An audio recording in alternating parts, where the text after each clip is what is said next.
আসসালামু আলাইকুম। কেমন আছেন সবাই? আশা করছি যে যেখানে আছেন সবাই সুস্থ আছেন, ভালো আছেন। আলহামদুলিল্লাহ আমরাও ভালো আছি।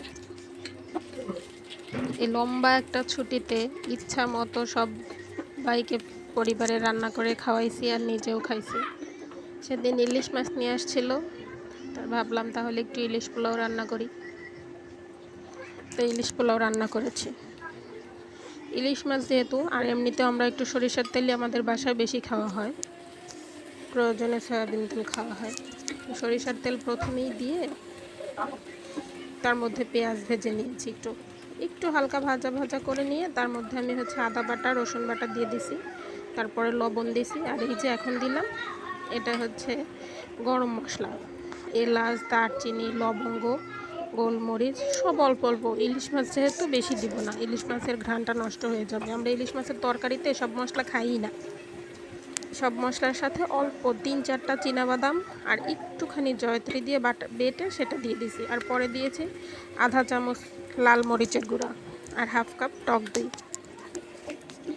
এই সবগুলো দিয়ে মশলাটাকে ভালোভাবে অনেকক্ষণ ধরে কষায় নিতে হবে। টক দইয়ের স্বাদটাও যাতে না থাকে, আর বাদামের একটা কাঁচা গন্ধ থাকে, কাঁচা বাদাম বেটে দিলে সেই গন্ধটা চলে যাওয়ার জন্য একটু ভালো করে কষাইছি। ভিডিওতে যেহেতু অত সময় ধরে দেখানো যায় না, ওই জন্য ভিডিও করার সময় ভিডিও করেছি, কিন্তু এডিটিংয়ের সময় সেটা কেটে ছোট করে দিয়েছি। আর এই যে ইলিশ মাছটা আমি আগে ভালো করে পরিষ্কার করে কেটে ধুয়ে লবণ হলুদ মরিচের গুঁড়া মেখে রেখে দিয়েছিলাম, সেটা ওই কষানো মশলার মধ্যে দিয়ে উল্টে পাল্টে ভালো করে রান্না করে নিয়েছি। রান্না করা হয়ে গিয়েছে, এবার আমি মাছগুলোকে আলাদা প্লেটে তুলে নিব।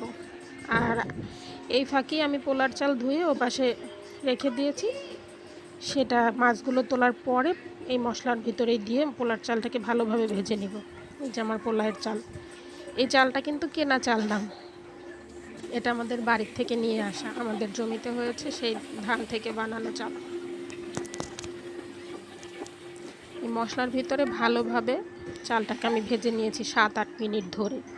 আর পাশে গ্যাসের চুলাতে আমি পানি গরম করতে দিয়েছিলাম, সেখান থেকে যতটুকু চাল তার 1.5 গুণ হিসাব করে পানি মেপে দিয়ে দিচ্ছি।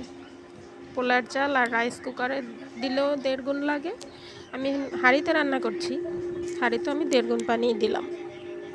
আপনারা কে কীভাবে ইলিশ পোলাও রান্না করেন আমাকে জানাবেন। হ্যাঁ, এই যে কিশমিশ দিয়ে দিলাম 1 মুঠ, 4-5টা কাঁচা মরিচ। এগুলো মরিচগুলো আমি ফাটিয়ে দিইনি, যেহেতু আমি মরিচের গুঁড়া ব্যবহার করছি, হালকা ঝাল হবে। আর আমার মেয়ে তো ছোটও খাবে, এই জন্য মরিচগুলো গোটা গোটায় দিয়েছে, যা লাগবে সে মাখাই নিয়ে খাবে, না হলে কাঁচা মরিচ আলাদা খাবে। এই যে দেখেন আমার পোলাওটা অর্ধেক হয়ে গিয়েছে, অর্ধেক না প্রায় 80% হয়ে গিয়েছে। এবার আমি এর ভিতরে যে মাছগুলো তুলে রেখেছিলাম ইলিশ মাছগুলো, সেগুলো ফাঁকা ফাঁকা করে দিয়ে দিচ্ছি। সব মাছগুলো দেওয়া হয়ে গেলে আমি পোলাওটাকে ঢেকে দেওয়ার আগে অল্প একটু ঘি দিয়েছিলাম, কিন্তু সেটা আর ক্যামেরায় নেওয়া হয়নি, ক্যামেরা যে অফ হয়ে গিয়েছিল সেটা আমি খেয়াল করিনি। এভাবে আমি দমে রেখে রান্না করেছি আরও 10-12 মিনিট, একদম লো হিটে 200 ডিগ্রি দিয়ে। পোলাওটা মাছগুলো সব সুন্দর করে ঢেকে দিয়ে পোলাওটাকে দমে রেখে দিয়েছিলাম। প্রায় শেষ। আর এই যে আমার পোলাওর ফাইনাল লুক। আল্লাহ হাফেজ।